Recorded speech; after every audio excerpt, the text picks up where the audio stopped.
Bicycle motocross, or BMX, is a popular extreme race of single-speed bicycles on a dirt track filled with hills and obstacles. It became an Olympic sport 5 years ago, and now there's a proposal to build North County's first BMX track.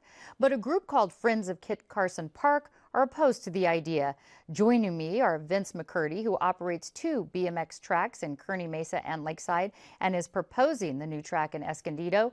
And also here, Grant Taylor, president of Friends of Kit Carson Park. Welcome. Thank you. Grant, for those not familiar with Kit Carson Park, how would you describe it and how is it being used now? Well, it's a wonderful place. I mean, full of softball fields and skating areas, tennis courts. But what makes Kit Carson Park unique, I think, is the open spaces and the wildlife habitats, which people use every single day with their families and enjoy it. And Vince, how big would the proposed BMX track that you'd like to put in there, how big would that be and what would that look like? It'd be 1,000-foot long, and it looks similar to what you showed on the TV there.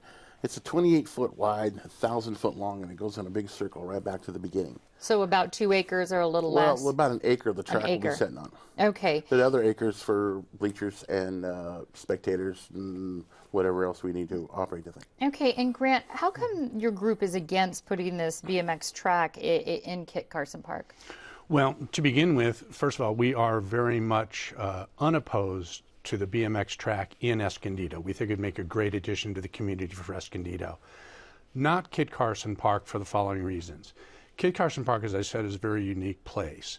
And commercialization of Kit Carson Park by having a business venture of this type set up, and that everything that would bring with it, the lighting, the loudspeaker system, the fencing, the bleachers, everything that go with it, the traffic congestion, we think is highly inappropriate for Kit Carson Park.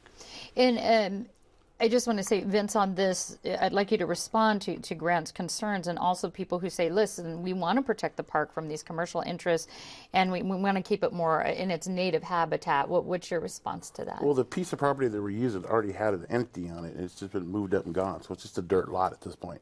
We want to reuse that dirt lot.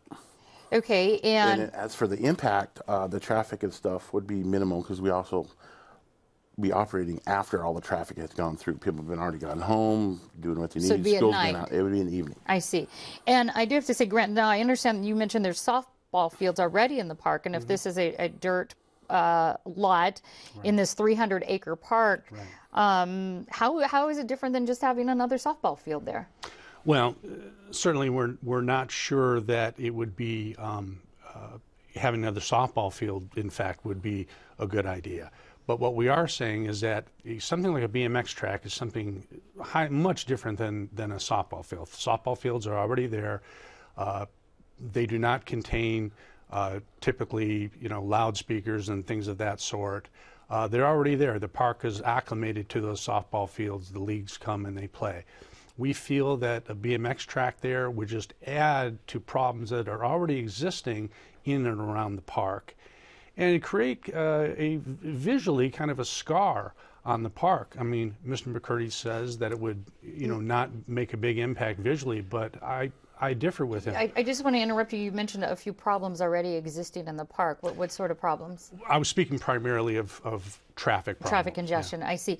Now, Vince, you are also asking the city of Escondido to help pay for the park, yes. I understand, yes. A little bit more than $100,000. How would the track benefit the city if they were to buy into this? Well, we'd get into a lease program with them, and then we would pay back, and then through the leases, and then all the people would come in and we buy gas, whatever, go to the stores, eat food. They would all tax revenue in that thing. So every month we would pay them to be there. So the economic, so you would pay back the $100,000. Pay back the $100,000, and then plus whatever after that. Okay. And also too that there'd be zero maintenance for them. So they would have no employees there, no anything. We take care of insurance, all maintenance, all the ground maintenance. Anything that's done with that, there won't be any more. Because your company would handle that. Yes, we'd handle all that. And Grant, we're going to have to end on this one, but is there any part of this proposal or that could be modified that would gain your support of having it there on Kit Carson Park? That's a difficult question to answer, but I would say if it involves what Mr. McCurdy is proposing in Kit Carson Park, I would have to answer no to that. Okay, well, Grant Taylor and Vince McCurdy, thank you so much, and there's a whole lot more on our website about this.